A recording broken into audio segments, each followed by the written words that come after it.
Target 7 told you how New Mexico has some of the worst roads in the country. Now the state wants $1.5 billion to help fix them. But some say it won't be enough to catch up. Here's Jason McNabb. The state of New Mexico's roads are not only a huge safety issue, they're also costing you for pricey car repairs.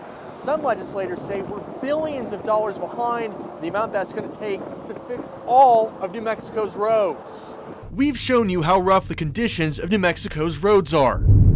It's not hard for travelers to notice. Everything was pretty smooth sailing until we crossed the border into New Mexico. They were pretty bad coming in here, pretty deep. Some holes that would really throw the car around. New Mexico came in number 1. Right behind it was Mississippi, Rhode Island, Hawaii, and Oklahoma make up the top 5. Research from Consumer Affairs shows around a third of the state's roads are in bad shape. The research also shows it's costing you to drive on them. In New Mexico, they'll spend just over $1,000 in car repairs due to the deteriorating road conditions. But how did it get this bad? We're way behind, and that is the answer. Senator Roberto Gonzalez told Target 7 NMDOT gets only a small part of its budget from one-time fund appropriations. The majority comes from certain taxes, like the tax you pay every time you fill up at the pump. But he says the gas tax was reduced by several cents in the mid-90s, and the state has simply never recovered from the loss of revenue. And with the increase of hybrids and electric vehicles, people are buying less gas. That really hurt the state,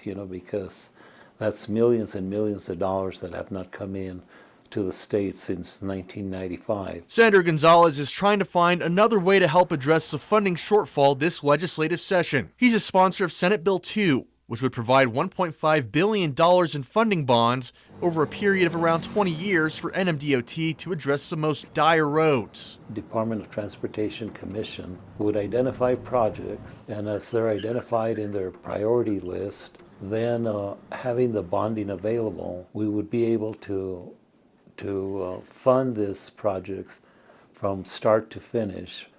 The bonds would be paid for by an increase in commercial vehicle taxes, a 25% increase in vehicle registration fees, and a $125 surcharge on EVs and hybrids.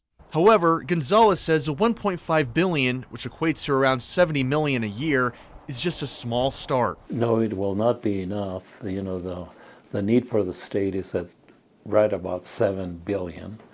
But it would be a beginning. Paul Gessing of the taxpayer watch group Rio Grande Foundation says this plan is better than increasing the gas tax once again. This is, again, a core government role to make infrastructure and commerce work, to make travel safe across our state.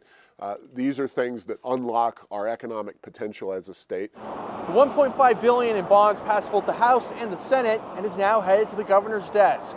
For Target 7, I'm Jason McNabb.